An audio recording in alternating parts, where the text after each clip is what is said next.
Sunday Night Football, the Green Bay Packers taking on the Seattle Seahawks. This one out in Seattle.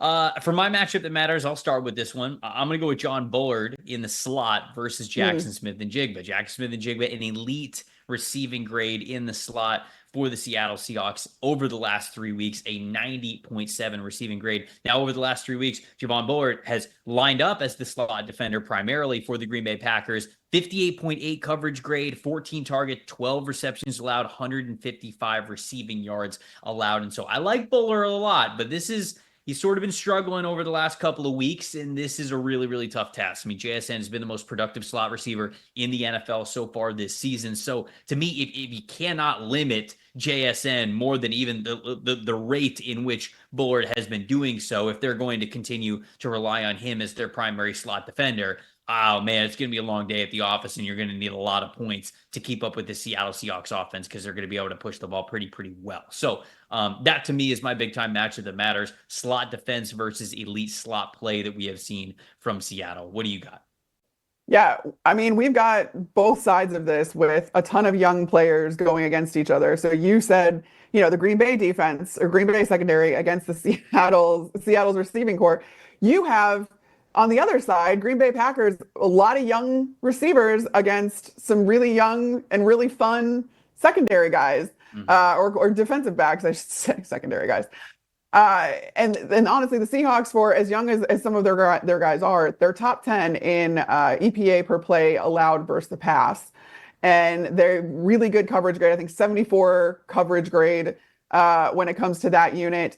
They're really fun to watch. I've talked about Devin Witherspoon, how much I love him, or Tariq Woolen, love him too. And then they're going to be going up against a lot of really good, solid young receivers for the Packers. I've talked about it week in and week out about why this is what makes the Packers so dangerous.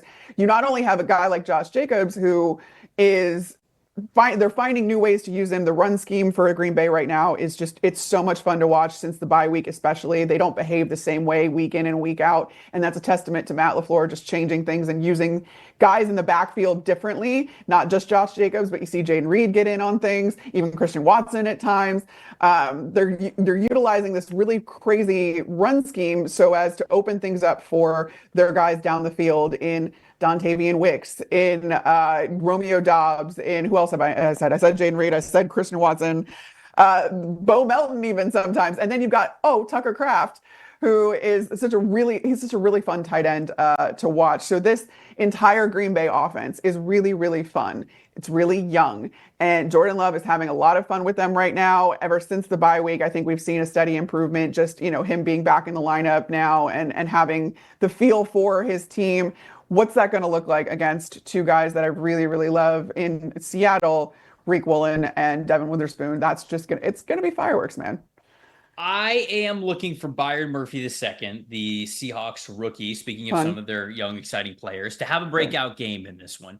Josh Myers, the center for the Green Bay Packers, Yep. struggled last week against the Detroit Lions, 13.2 pass blocking grade. It's not great. Yikes. It's out of That's 100, not. by the way. Right, not ideal. 3 pressures allowed, 61.9 pass blocking grade this season. So even if you take a step back, it hasn't been great. And when you look at Byron Murphy, 4 pressures, 16% pass rush win percentage last week, but that was the first time that he had a double-digit pass rush win percentage since week 7. So it really has not been a dominant season for Byron Murphy, but we know he has that ability. We've seen, Leonard Williams play very well on this defensive line, but I think that it's Byron Murphy's time to have another great performance. That we saw part of it last week for them, but I think that this week the matchup is ripe for him to be a takeover player because as fast and as strong and as dominant as he can be, he can get in the backfield and really wreck some things for you. So everybody knows that the quickest, distance between or the quickest distance at the quarterback's in a straight line if you're the defensive tackle. If you're a nose Yeah. tackle, if you're a 3 technique, boom, you are right there in his lap. If you could beat your interior offensive lineman one-on-one quickly, that's almost a guaranteed recipe for a bad play for the offense and a good chance for it to be a sack as well. Byron Murphy hasn't quite been the player that we know he can be yet in that regard, but I think he's got a pretty good matchup this week to be a game wrecker and a plus factor. What do you got here? Yeah, I've got the Packers D line for pretty much the same reason in that they haven't been able to get a lot of pressure at all this season. They ranked 27th in pass rush win percentage. They're bottom third in pressure rate. It's something that has been covered up by guys like Xavier McKinney, who have been able to generate takeaways, or the Packers team and defense in general has been able to generate takeaways. And that has kind of lessened the blow of just not being able to get any pressure up front. That's gotten marginally better since the bye week, about what was that, 2 or 3 weeks ago now? It's gotten marginally better, but you still need to, I need to see that become a factor then for the Green Bay Packers to be able to affect the opposing quarterback. We've seen Geno Smith be prone to some of these turnover worthy plays, being baited into interceptions, all of that kind of stuff. That's great.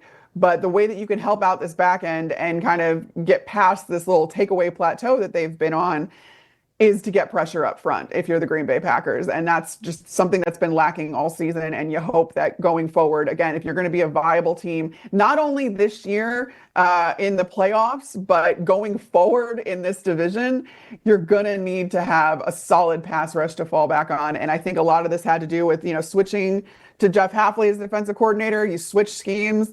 And you were kind of trying to figure out where guys fit in and if their body types really filled in the roles that you needed them to play and all this other stuff. But now you've got to be getting beyond that. And we've seen it a little bit since the bye week. Just to continue that, I think is a huge, huge factor for this Green Bay Packers team, just not only in this game, but going forward.